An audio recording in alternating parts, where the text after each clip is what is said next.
오늘 하나님 말씀은 열왕기하 9장 1절로 10절 같이 읽습니다. 선지자 엘리사가 선지자의 제자 중 하나를 불러 이르되 너는 허리를 동이고 이 기름병을 송해 가지고 길르앗 라못으로 가라. 거기에 이르거든 nim시의 손자 여호사밧의 아들 예후를 찾아 들어가서 그의 형제 중에서 일어나게 하고 그를 데리고 골방으로 들어가 기름병을 가지고 그의 머리에 부으며 이르기를 여호와의 말씀이 내가 내게 기름을 부어 이스라엘 왕으로 삼노라 했느니라 하고 곧 문을 열고 도망하되 지체하지 말지니라니 그 청년 곧 그 선지자의 청년이 길르앗 라못으로 가니라. 그가 이르러 보니 군대 장관들이 앉아 있는지라. 소년이 이르되 장관이여 내가 당신에게 할 말이 있나이다. 예후가 이르되 우리 모든 사람 중에 누구에게 하려 하느냐 하니니 이르되 장관이여 당신에게니이다 하니라. 예후가 일어나 집으로 들어가니 청년이 그의 머리에 기름을 부으며 그에게 이르되 이스라엘 하나님 여호와의 말씀이 내가 내게 기름을 부어 여호와의 백성 곧 이스라엘의 왕으로 삼노니 너는 내 주 아합의 집을 치라. 내가 나의 종 곧 선지자들의 피와 여호와의 종들이 피를 이세벨에게 갚아주리라. 아합의 온 집이 멸망하리니 이스라엘 중에 매인자나 노인자나 아합에게 속한 모든 남자는 내가 다 멸절하되 아합의 집을 느밧의 아들 여로보암의 집과 같게 하며 또 아하야의 아들 바하사의 집과 같게 할지라. 이스라엘 지방에서 개들이 이스라엘을 먹으리니 그를 장 사람이 없으리라 하셨느니라 하고 곧 문을 열고 도망하니라. 아멘. 우리가 신앙생활 하면서 잘 이해가 되지 않을 때가 있습니다. 그것이 뭐냐면은 세상이 악한데도 불구하고 하나님께서 침묵하시는 것이에요. 성경에 분명히 하나님께서 이 세상을 다 다스린다 그렇게 말씀했습니다. 근데 하나님께서 이 세상을 다스리고 있는데도 불구하고 어떻게 악한 자들이 주권을 가지고 세상을 이리저리 주무르거리면서 억한 악행을 온갖 일을 다 하고 있는 것이에요. 그럼에도 불구하고 하나님께서는 침묵하고 계시는 것입니다. 이럴 때가 바로 영적인 밤인 것입니다. 하나님께서 이렇게 영적인 밤을 허락하신 그러한 이유가 뭐냐면은 우리로 하여금 우리가 믿음 안에 살아갈 때 낮의 시간이 얼마나 귀하다는 것을 우리께 깨닫게 하는 것이고 또 둘째로는 우리들의 신앙을 달아보고 있습니다. 우리가 영적인 밤이 오지 않고는 결코 우리 신앙이 증명될 수가 없는 것입니다. 좋은 일, 기쁜 일만 있으면 그 사람이 다 신앙이 굉장히 좋아 보이는 것 같습니다. 그러나 실제적으로 영적인 밤이 올 때에 그 사람의 현주소가 나타나게 되어 있는 것입니다. 하나님께서는 우리 믿는 자들에게 너무나도 귀한 하나님의 말씀을 주셨습니다. 그런데 하나님의 백성이 이렇게 귀한 하나님의 말씀을 주신데도 불구하고 하나님 말씀을 시시하게 생각해서 세상의 명예든지 돈이든지 아니면 자랑이든지 만약에 이런 것들을 더 우리가 따라가게 될 때는 하나님께서 우리에게 허락하신 은혜를 거두어 가십니다. 하나님은 이스라엘 백성들에게 오직 모세의 율법만 좌우로나 우로나 치우치지 않고 지키게 되면 복을 주시겠다 이렇게 약속하셨습니다. 그렇지만 이스라엘 백성들은 그 말씀을 한쪽 귀로 듣고 우상을 끓여드렸습니다. 하나님을 온전히 믿지를 않았던 것이에요. 그 결과 북쪽 이스라엘에는 아합 같은 악한 왕이 등장하게 되었고 하나님을 믿는 자를 죽이고 그리고 바알을 이스라엘에 끓여드렸습니다. 그리고 온 이스라엘 천하에 퍼뜨렸습니다. 그러면 이 아합같이 악한 자는 어떻게 되는 것인가요? 아합은 하나님 앞에서 심판이 확정되는 그러한 자였습니다. 특히 아합은 이세벨의 꾀임으로 이 나봇이라는 사람을 무고한 사람을 죽이고 포도원을 빼앗을 때 하나님께서는 아합 보고 포도원에서 죽을 것이라 그리고 그의 자손들도 남녀 구별 없이 모두 다가 죽음을 당할 것이라 이렇게 예언을 하셨습니다. 그런데 이 아합은 이 선지자를 통해서 이 말씀을 듣게 됐을 때 이 저주를 듣고 나서 하나님 앞에서 자기 자신을 낮추고 겸비했다 그랬습니다. 그리고 근신했습니다. 하나님 앞에 자기가 잘못된 그런 모습을 보여주었습니다. 그랬을 때 하나님께서 그것을 기뻐하셔서 아합이 살아있는 동안은 이 심판을 내리지 않겠다고 하나님께서 약속하셨습니다. 그렇다면 아합의 가족들이 살 수 있는 그러한 길은 뭐냐면은 아합처럼 계속적으로 겸손할 수가 있어야 되는 것이에요. 우리 앞에 아무리 우리가 잘못해서 심판이 확정되어 있다 하더라도 하나님 앞에 겸비하고 겸손하게 될 때는 하나님께서 우리가 살아있는 동안 심판을 유보해 주시는 것이에요. 그렇다면 우리들의 자손들에게도 이러한 것들을 분명히 이야기할 수가 있어야 되는 것이에요. 오직 하나님 앞에 자신을 겸비하고 겸손하게 될 때에 우리가 잘못했던 악행도 다음 세대로 넘어가게 되어 있다고 하는 것입니다. 왜 그런 것입니까? 하나님께서는 우리들이 저주를 받는 것을 원하시는 하나님이 아니시라 항상 돌아오기를 원하시는 하나님, 사랑의 하나님이시기 때문인 것이에요. 그래서 예레미야 29장 11절에 보면 나 여호와가 말하노라 너희를 향한 나의 생각은 내가 안하니 재앙이 아니라 곧 평안이요 너희 장래에 소망을 주려는 생각이라. 이스라엘 백성이 이제 망하게 되어 있는 것이요. 예레미야 우리 새벽기도 할 때마다 모두 다 말씀을 듣고 계시지만 이 예레미야는 결과적으로 이제 마지막 왕조에 오면서 망하게 되는데도 불구하고 하나님께 주신 말씀 회개하라는 것이에요. 너희들 회개만 하게 되면은 나의 생각은 재앙이 아니라 너희들 주는 평안이라. 그리고 너희 장래에 소망을 주려는 것이 하나님의 생각이라.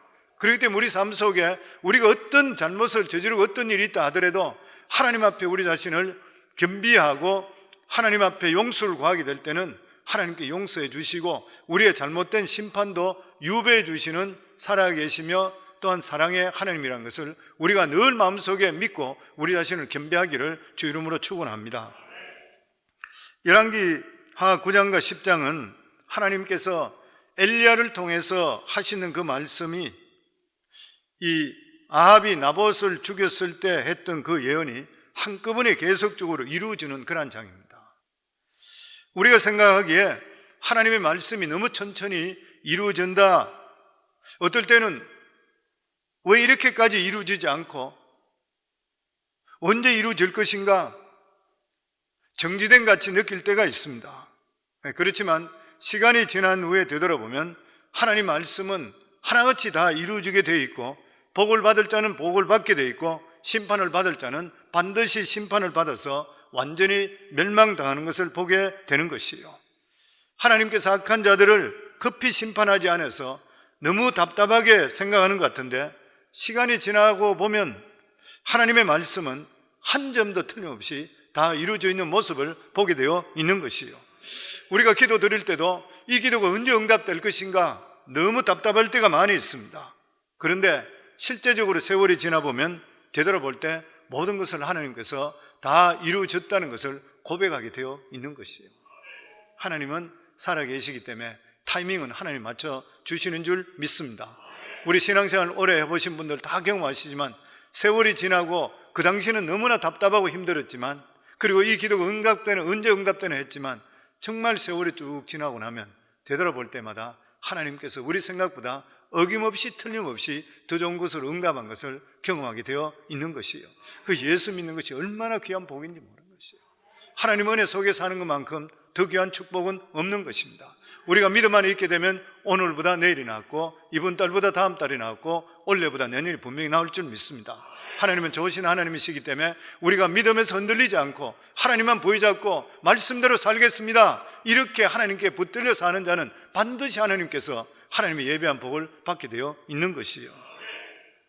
우리 1절에서 3절까지 다시 읽습니다.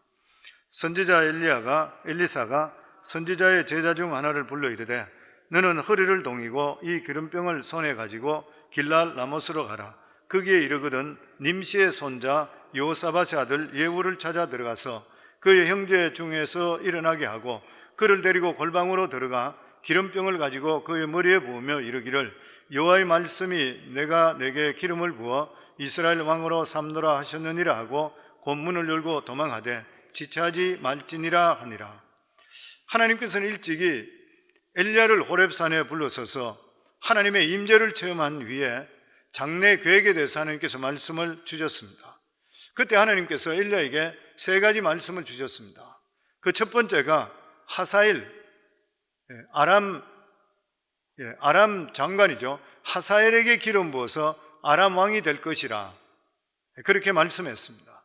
그리고 두 번째가 이 님시의 아들 예후에게 기름 부어서 이스라엘의 왕이 될 것이라 그리고 셋째가 사밧의 아들 엘리사의 기름 부어서 너 대신 선지자로 삼아라. 이 세 가지를 말씀했습니다. 그 당시에 엘리야는 이스라엘의 그 환경을 보면서 절망하고 있었습니다. 엘리야는 이스라엘 백성들이 하나님께 돌아오지 않고 바알과 아세라 신을 이렇게도 섬기고 하나님을 배반한 상태이기 때문에 하나님께 돌아오기 위해서 하나님께 기도하기를 3년 반 동안 비가 오지 않게 기도했습니다. 그리고 나서 갈멜산에서 하나님께 바알을 섬기는 선지자 450명과 함께 하나님께 기도하지요. 그리고 엘리야가 기도했을 때 위로부터 하늘에서 불이 떨어져 와서 하나님의 살아계심을 나타냄을 통해 바알 선지자 450명을 다 끌고 가서 이스라엘 평지에서 다 죽여버립니다. 이러한 놀라운 역사를 일으켰던 것이에요. 그리고 나서 3년 동안 비가 오지 않던 비가 다시 오기 시작했습니다. 그럼에도 불구하고 이스라엘 백성들은 변하지를 않았던 것이에요. 오히려 이세벨을 통해서, 아합의 아내 이세벨을 통해서 협박을 당하죠. 목숨을 협박을 당하자 그만 영적 탈진에 빠져서 엘리야는 로뎀나무 그 밑에서 죽게 해달라고 기도를 드렸습니다. 이때 하나님께서 이 엘리야에게 하나님의 살아계심을 나타내시기 위해서 세 가지 말씀을 주셨던 것이요. 그런데 실제로 엘리야가 한 것은 엘리사에게 선지자로 기름 부어 주는 한 가지밖에 없었습니다. 엘리야가 성천할 때까지 이 세 가지 중에 이루어진 것은 오직 하나밖에 없었습니다.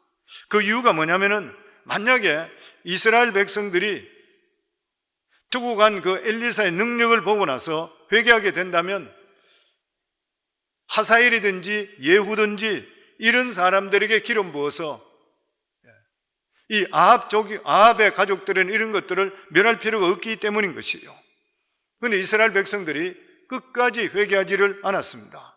그래서 드디어 하나님의 시계는 움직이기 시작했던 것이에요. 그래서 엘리사는 하사엘에게 네가 왕이 될 것이라 이렇게 이야기했고, 그 말을 들었던 하사엘은 즉시 돌아가서 병든 자기 왕을 이불에 물을 적셔서 숨을 막히게 덮으셔서 죽여버렸습니다. 그리고 아람 왕이 되었던 것이에요. 그리고 엘리사는 이제 제자를 보내서 예후에게 기름 붓습니다. 이제는 타이밍이 되었는 것이에요. 예후가 왕이 되는 배경은 역시 길랏 라못입니다. 길랏 라못에 예후가 있었던 것이에요.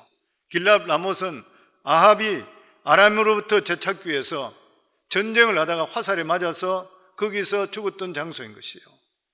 그 후에 엘리사가 아람 군대를 무찌르고 아합 이스라엘 관할로 다시 넘겨왔는 그 장소입니다. 그러다가 하사엘이 다시 그 아람 왕이 됐던 하사엘이 다시 그 땅을 뺏기 위해서 공격이 왔던 것이에요.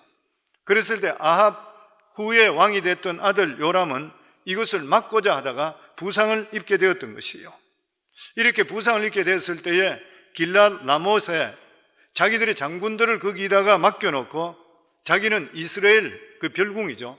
사마리아가 아닌 이스라엘이라는 지방에 갈멜산에서 멀리 떨어지지 않았습니다. 그 지역 쪽에 그 별궁에 가서 상처를 치유받고 있을 때에 엘리사가 자기 생도 중 한 사람, 자기 제자 중 한 사람을 이 예후가 있는, 그러니까 많은 장군들이 거기 모여서 전쟁 준비를 하고 있는 길랏 라못에다가 그곳에 불러서 예후만 잠깐 불러내어서 머리에 기름 붓고 나서 이스라엘의 왕이 될 것이라고 지체 말고 도망쳐 나오라 그랬던 거예요. 그래서 엘리사의 이 생도는 스승의 말대로 예후를 불러냅니다. 그리고 나서 거기서 기름 붓고 이스라엘의 왕으로 삼으면서 아합 집을 쳐라. 그렇게 하고 나서 그것에 급히 도망쳐옵니다.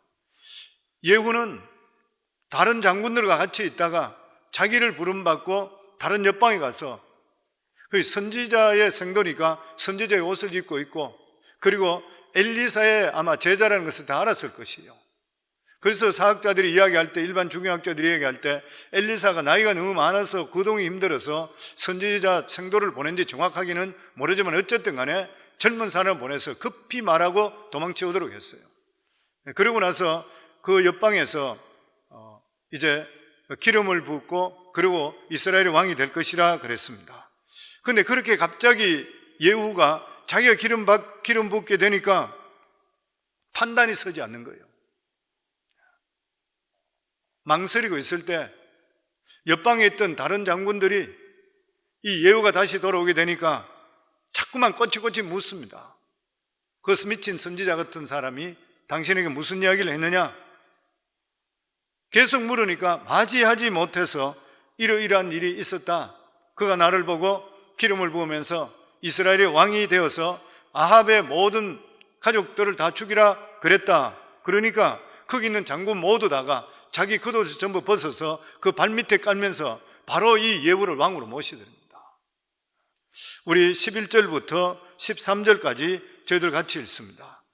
예후가 나와서 그의 주인의 신복들에게 이르니 한 사람이 그에게 묻되 평안하냐? 그 미친 자가 무슨 까닭으로 그에게 왔더냐? 대답하되 그대들이 그 사람과 그가 말한 것을 알리라 하더라. 무리가 이르되 당치 아니한 말이라 청하건대 그대는 우리에게 이르라니 대답하되 그가 이리 내게 말하여 이르기를 여호와의 말씀에 내가 내게 기름을 부어 이스라엘 왕으로 삼는다 하셨다 하더라 하는지라.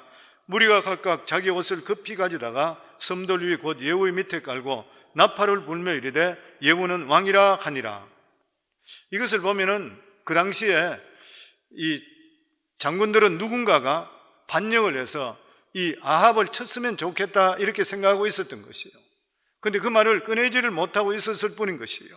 근데 젊은 선지자가 행동적으로 그것을 보여주니까 실제적으로 그것이 자기들 이 행동으로 옮기게 되었던 것이에요.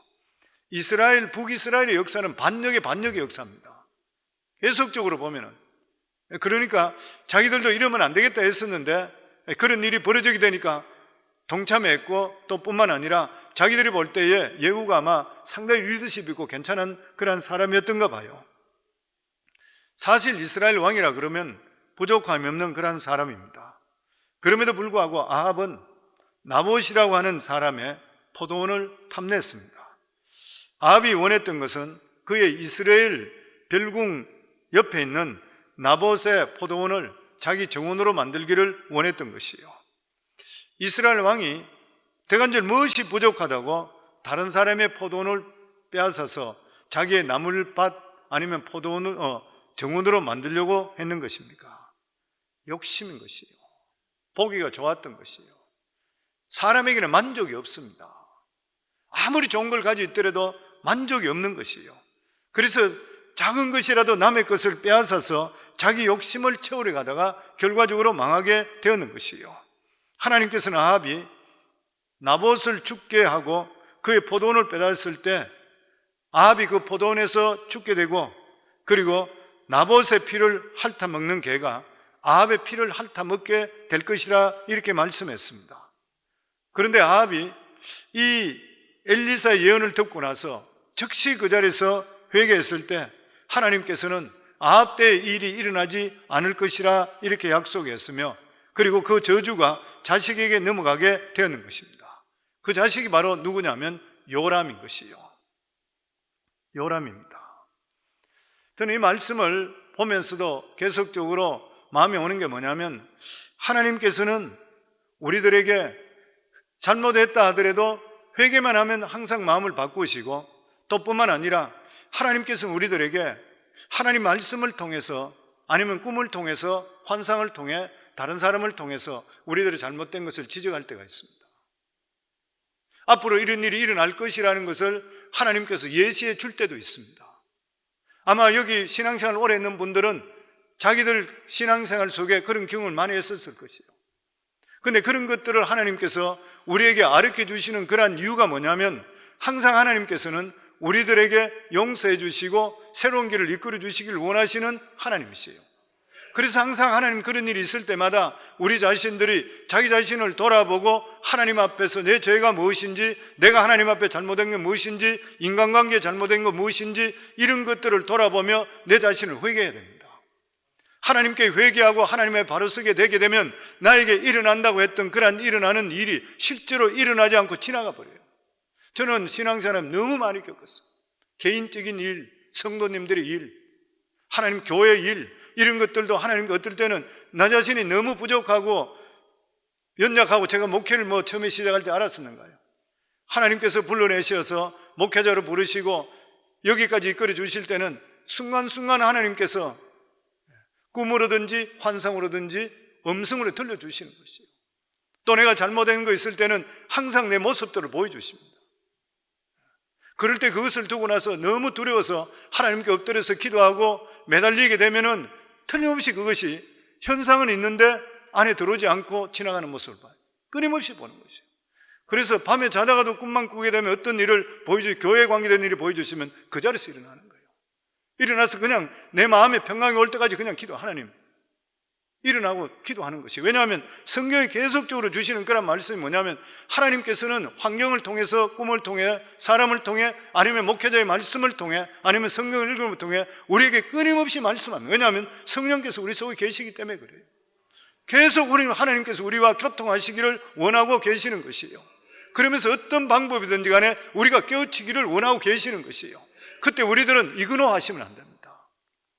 성령의 음성을 계속적으로 잘 들으시는 분 보면은 성령의 음성이 굉장히 민감해요.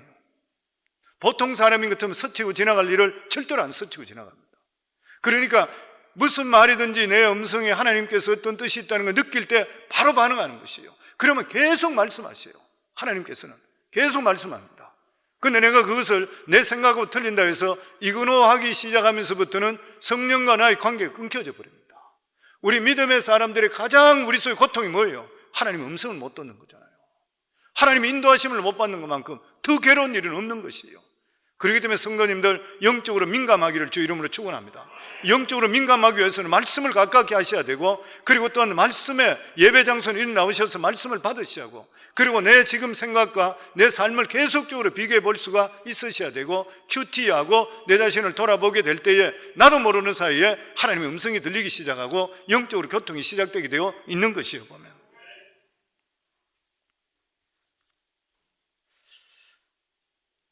요람은 아합의 아들인데, 이 아합이 죽고 나서 요람이 왕이 되었습니다. 아들이 첫 번째 아들은 2년 만에 또 죽고, 두 번째 예후가 군사를 몰고 이제는 군사를 이끌고 그 이스라엘 성으로 오는 것이에요. 별궁 쪽으로 오고 있습니다. 이제는 반란을 일으켰던 것이에요. 오고 있는 것이에요. 그 오고 있는데 저 멀리서 군사들이 몰려오고 있으니까 이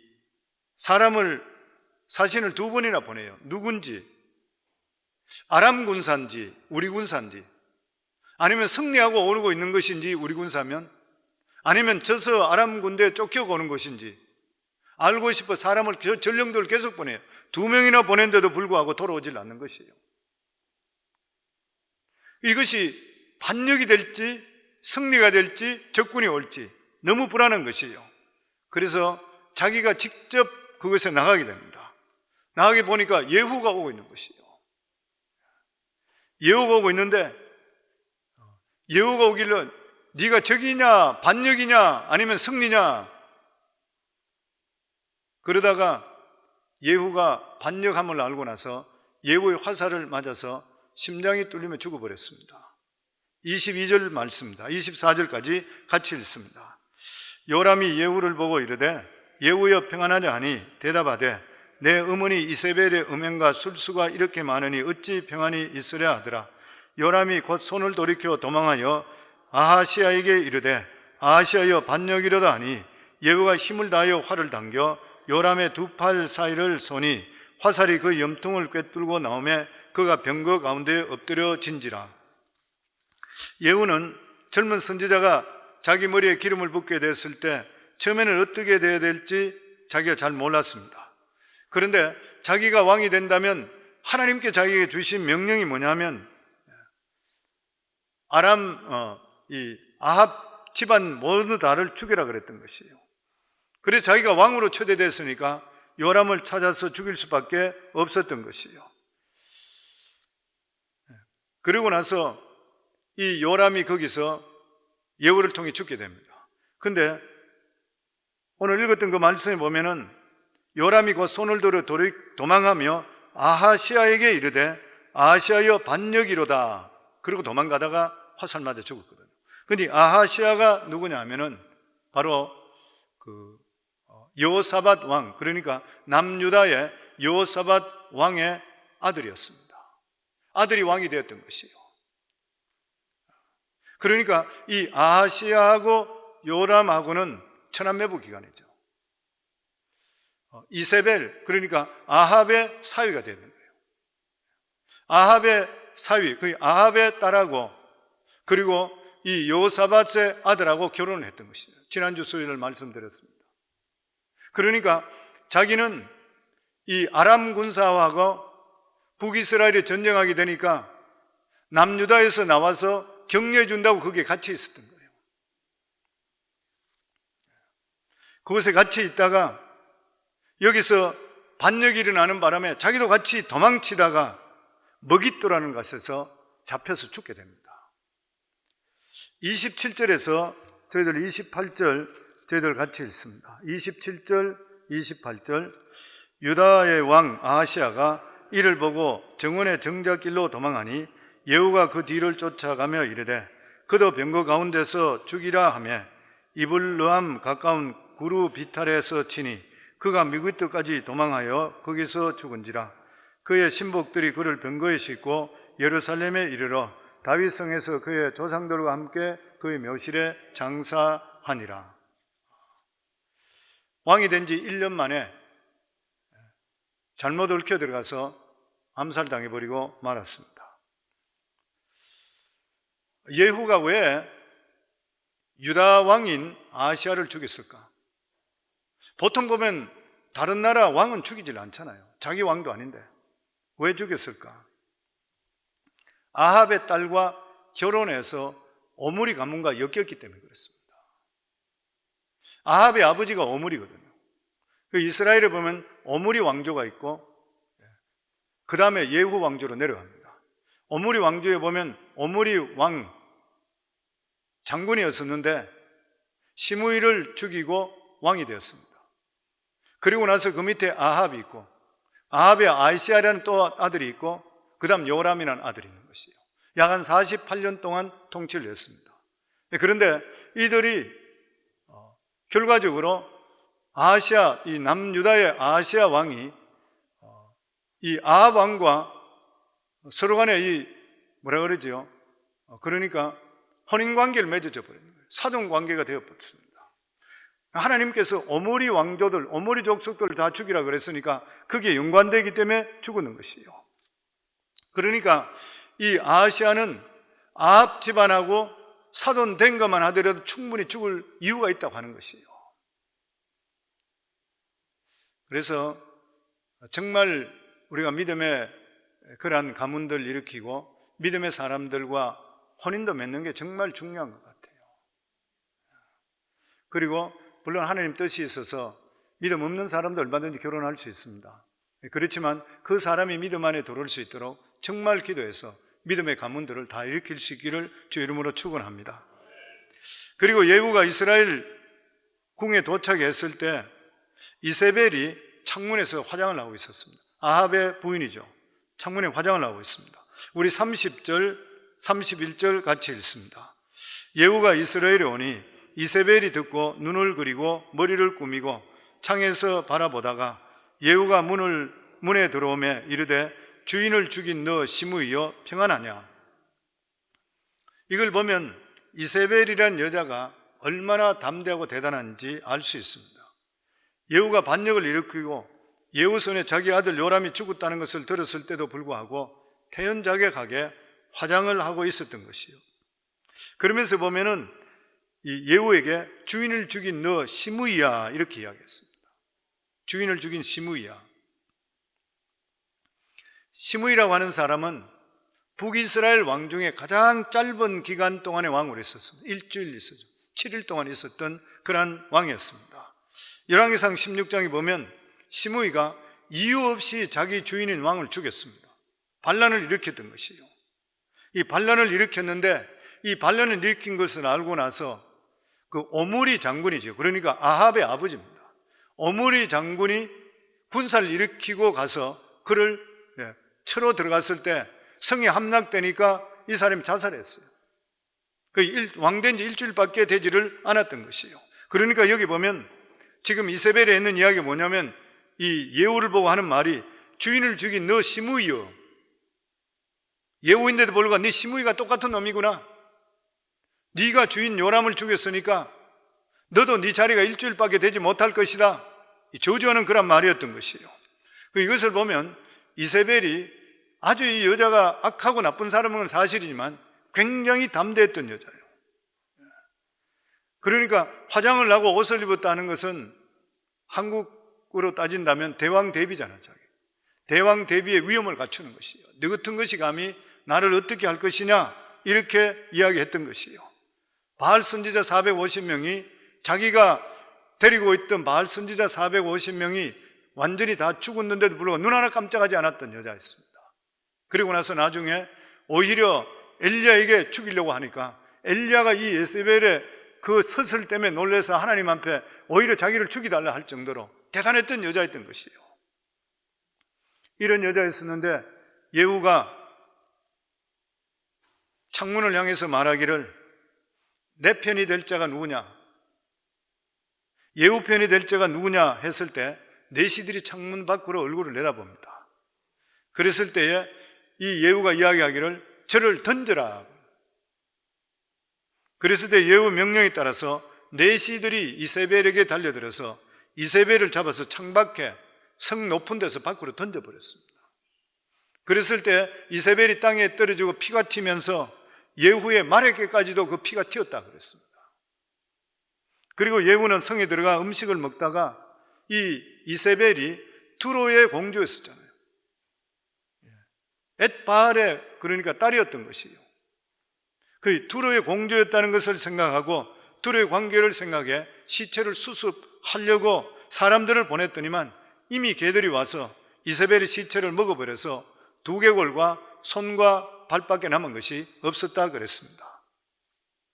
아합이 괜한 욕심을 부림을 통해서 다른 사람의 포도원을 탐내고 그 사람을 죽임을 통해 결과가 너무나도 비참해졌던 것이에요. 아합은 전쟁터에서 화살에 맞아 죽게 되고 그 아들 요람도 화살에 맞아 죽게 되고 그 시체는 나봇의 이 포도원에 던져져 버렸고 이세벨은 성에서 떨어져 죽었는데 개들이 와서 그 시체를 먹어버려 남은 것이 없어져 버렸던 것이에요. 하나님께 주시는 성경의 말씀대로입니다. 우리 36절에 37절 같이 읽습니다. 돌아와서 전하니 예후가 이르되 이는 여호와께서 그종 디셉 사람 엘리야를 통하여 말씀하신 바라. 이르시기를 이스라엘 토지에서 개들이 이세벨의 살을 먹을지라. 그 시체가 이스라엘 토지에서 거름같이 밭에 있으리니 이것이 이세벨이라 가르쳐 말하지 못하게 되리라 하셨느니라 하더라. 모든 것은 말씀대로 되게 되는 것입니다. 야고보 1장 15절에 보면 욕심이 잉태한 적 죄를 낳고 죄가 장성한 적 사망을 낳는다 그랬습니다. 욕심이라 하는 것은 사람이 죄를 짓기 전에는 너무나도 그것이 탐스럽고 좋은 것 같아요. 가지지 않고는 견딜 수 없게 만드는 것이에요. 그런데 하나님 말씀을 우리가 가까이 하게 되면 그 욕심 비하인드에 있는 사탄의 정체를 보게 되어 있는 것이에요. 다윗의 큰아들 암논은 누이 다말을 욕심내다가 욕심을 채운 후에는 버리게 되고 결과적으로 앙심을 품었는 오빠인 압살롬을 통해서 죽임을 당하고 다윗 집안 전체의 칼이 떠나지 않게 되었습니다. 분수를 넘어서 욕심을 내면 결국 비참하게 죽게 되어 있는 것이에요.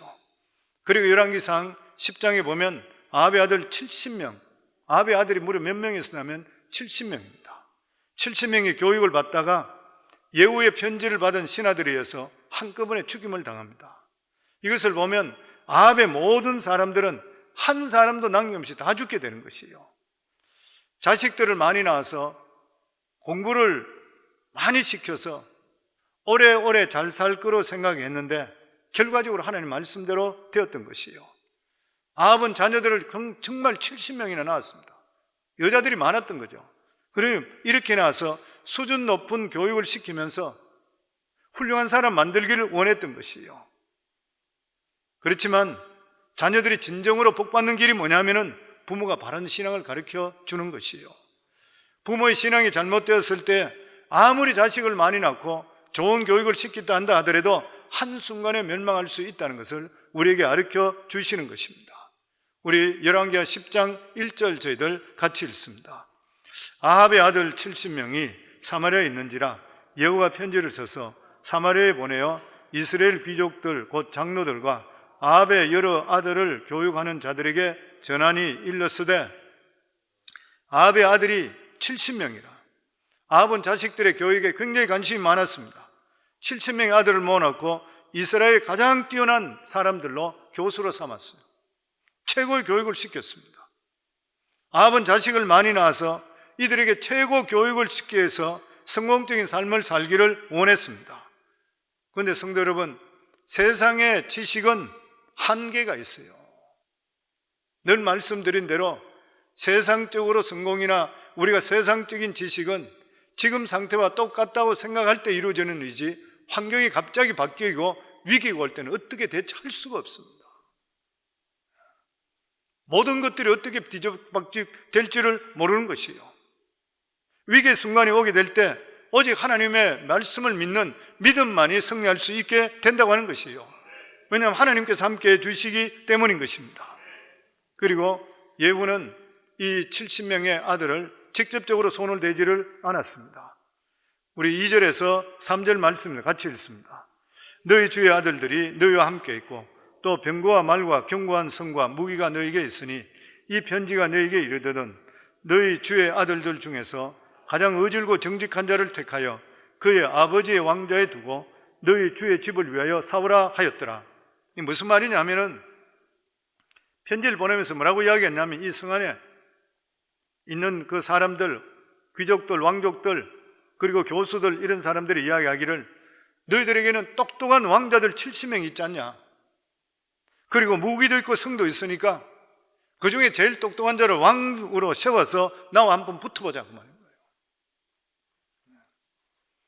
항복하는 것보다도 더 무서운 협박인 것입니다. 그런데 아합의 신하들 중에서는 충성된 사람이 하나도 없었어요.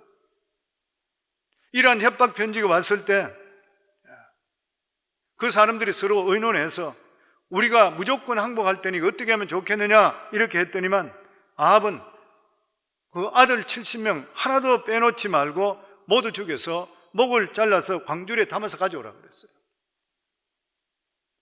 그래서 아합의 아들을 교육시키는 자들이 왕자들을 다 배반하고 한 사람도 살려두지 않고 모두 죽여서 그 목을 광주리에 담아서 예후에게 가져옵니다.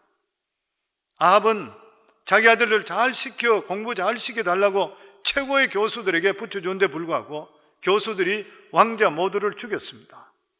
아합의 자식들은 이를 통해서 하나도 시도 말리지 않고 다 죽게 되었던 것이요. 하나님께서 오늘 우리들에게 교훈을 해주시고 있습니다. 첫째는 하나님께서 엘리야에게 주셨던 그 약속의 말씀이 중간에 사람들이 회개하지 않게 되니까 그대로 다 이루어졌다는 거예요. 성도님, 왜 하나님 말씀 자꾸 붙들고 살아라 그래요? 하나님 말씀은 창세기부터 계시록까지 주시는 어떤 말씀인데 하나님의 약속의 말씀입니다. 하나님의 어떤 말씀이 약속의 말씀이기 때문에 이 말씀을 내가 붙들게 되면 하나님께서 반드시 거기 책임져 주시게 되어 있습니다. 그리고 그 말씀대로 이루어지게 되어 있는 것이에요. 그렇기 때문에 말씀을 부여잡으라는 것이에요. 내 생각 따라가지 말고 하나님 말씀 그냥 계속적으로 붙들고 살아보라는 거예요. 그러면 반드시 우리가 예수 믿고 구원받고 은혜 속에 살고 하나님 살아계신 걸 믿는다면 이 말씀대로도 절대로 치우치지 말고 그 말씀대로 살아보시면 하나님의 능력 우리 속에 임하게 되어 있는 것이고, 별 볼 일 없는 사람도 진짜 괜찮은 사람은 하나님 사람으로 바뀌게 되어 있고 복을 받게 되어 있다고 하는 것이에요. 그리고 분에 넘어서는 욕심 부리지 말라는 거예요. 우리가 염려하고 걱정하는 이유가 어디 있습니까? 대부분이 욕심입니다. 대부분이 욕심이죠. 사도 바울이 우리에게 계속적으로 주장하는 게 뭐예요? 자족하라 그러잖아요. 하나님이 주신 은혜가 너무 많은 것이에요. 그리고 우리 먹고 살 수 있잖아요. 하루 세 끼 그대로 먹을 수 있잖아요.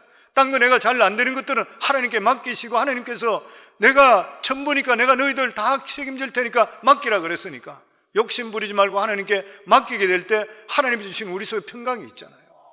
주신 것에 자족하시고 욕심 너무 부리지 마시고 하나님께서 그릇이 되게 되면 하늘나라 하늘 문을 여시고 부어주십니다. 아마 여기 오랫동안 사는 분들, 세월을 오래 살면 다 경험하시겠지만 물질 쫓아간다고 잡혀요? 안 잡히잖아요. 하나님께서 이 사람이 믿음 있고 그릇이 된다 생각할 때는 하나님께서 물질의 달란트를 주셔서 부어주시면 한목에 하나님 엄청 수를 부어주셔요. 그러니까 욕심내지 마시고 신앙생활 하시고 주신 것에 자족하기를 주 이름으로 축원합니다. 그리고 믿음이 제일입니다. 이 세상에 믿음만큼 더 중요한 것은 없는 것이요, 이걸 우리가 주셨잖아요. 하나님께서 이 믿음 빼앗기지 않기 위해서 잊어버려 사탄은 끊임없이 우리들을 믿음 빼앗으려고 그러잖아요. 이 믿음 지키시고, 그러기 위해서 우리가 계속적으로 예배 중심, 믿음 중심, 말씀 중심, 기도 중심, 우리 자신들을 계속 쳐서 복종하라는 거예요. 결과적으로 이렇게 살아갈 때에 하나님의 은혜가 우리 속에 함께하고 우리가 안전할 수 있게 복을 받을 수 있게 되는 것이요. 성경에서 우리에게 말씀하는 것은 인간이 아무리 머리를 쓴다 하더라도 하나님을 바로 믿는 것보다 못하다는 거예요. 아무리 사람이 지혜 있다 하더라도 하나님의 지혜는 우리가 못 따라가는 것이에요. 아무리 자식을 많이 낳아 공부를 많이 시켜도 하나님의 지혜가 없으면 한순간에 몰락하는 것이에요. 어중간하게 하나님 믿으시지 말고 어중간하게 하나님을 돌아가지 마시고 철저하게 돌아가시고 철저하게 믿을 수 있는 저희들 되어서 하나님의 주시는 이 예배하신 놀라운 철저한 복을 받기를 주 이름으로 축원합니다. 우리